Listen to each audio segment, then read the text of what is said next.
A continuum is a seamless, indestructible whole, not subject to disintegration. This eternal, indestructible continuum of infinite sentient power, the source of all beings, is called, in the great religions, God. And for it, all things are possible. But, says Halliday, there is one impossible. It cannot itself ever cease to be. So, God has a problem similar to Hamlet's. Not to be or not to be, but rather to act or not to act. If it acts, it moves, it waves, it creates the pattern of the existing universe. If it doesn't, there is no movement, no pattern.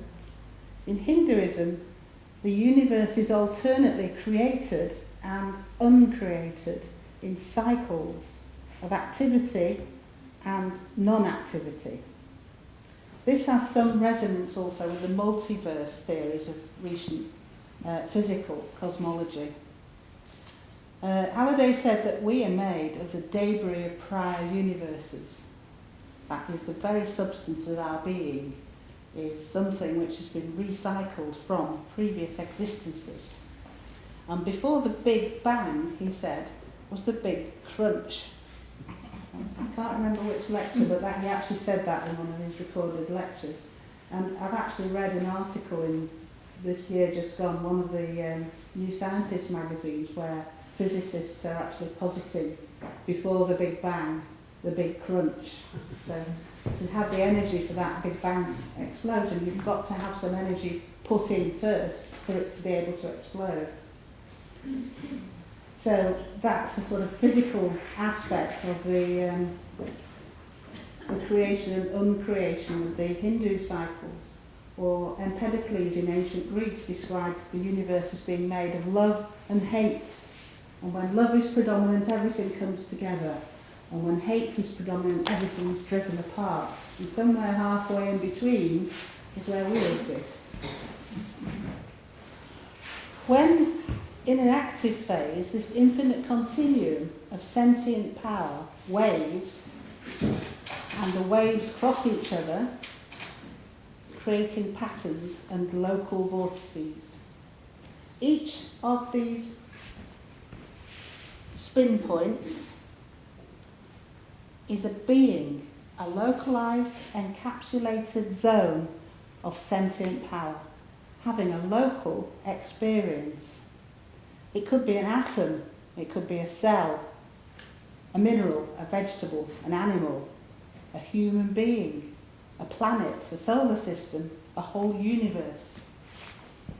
The nub of it for us is that each one of us is not just created by the action of this sentient power. We are not just created by a God, big beard up in the sky. No. We are this sentient power in this place, experiencing the experiences of our being. We're not separate in any way from this conscious waving field. We're one of these crossing points within this infinite field. Our problem is that we've forgotten. We think that we're separate from the rest of the universe. We think we end where our skins finish. And we create an idea of ourselves, our ego, from which we operate to protect ourselves. And we're not centred in the true centre of our being. We're off-centre, we wobble, we're afraid, we want to be saved. Now Halliday says there are two kinds of fear. There is fear of the limited, of being restricted, tied up. He calls that the dome in the word freedom. And there is fear of the unlimited, anxiety, fear of the unknown, fear of what is beyond our experience. And that is the free in the word freedom. But neither the free nor the domed is of meaning considered alone. This is where the importance of this concept of freedom. The absolutely free alone is pure non-existence. The absolutely domed is pure bondage. Only the free and domed together can constitute value and meaning. And these together we call freedom or freedom. Freedom is the state of that which is sufficiently bound to maintain itself, and yet sufficiently free to be self-determined and not imposed on by other existences from without. So, freedom is about self-determination, free, self-determined and domed, our experience of the human condition. Now, I thought flippantly it sounded, called this talk Eugene Halliday in a nutshell. Normally, to say something, to put something in a nutshell is to sum it up briefly, which is what I've been trying to do. But you certainly can't put Eugene Halliday in a nutshell. But he himself, I think,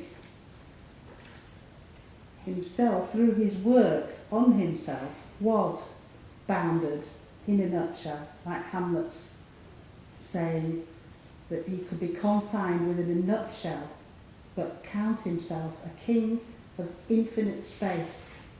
So by working on himself, Halliday confined himself in the nutshell of existence and worked within that, and through that became king, and that is a ruler of his own being and in touch with this infinite sentient power which he intuited, experienced and communicated to the people who he met. So that is why we said Eugene Halliday in a nutshell. So from freedom, in a nutshell, would you like to take up the baton? Okay. Right on. Right.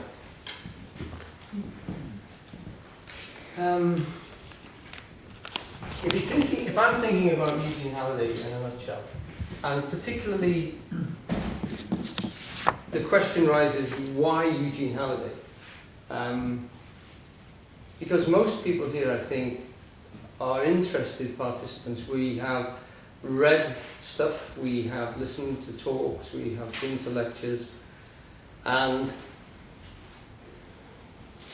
the question will arise particularly when, originally we were thinking about delivering this talk to people who knew very little about Eugene Halliday, and why on earth would you particularly choose him, or why would we recommend him?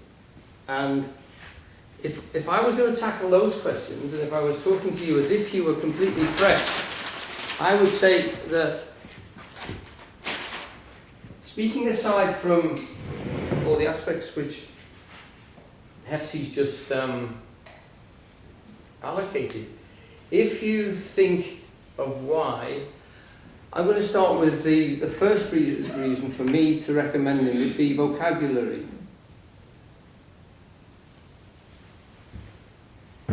Okay, and the reason why I would say that to you is because I've listened to a lot of teachers, and most of them are foreign. Not all, but most of them are foreign. And you realise that there is a problem of language all the time. And it's not so much in the straightforward thrust of an argument, but it's in the nuances. And there are a lot of subtle differences. And when Hephzibah referred to the fact about Eugene was a local boy, he was a local boy to me. He was a northerner. He was actually a Lancastrian, so we've got a lot of common ground. Not only did I get from him a good description of the whole history of ideas, I also got anecdotes with which I could immediately relate to. He's talked like an uncle to me, because my uncles used the same references and the same sort of ideas. And I think that's very important, because we are talking about a subject which is very, very complex.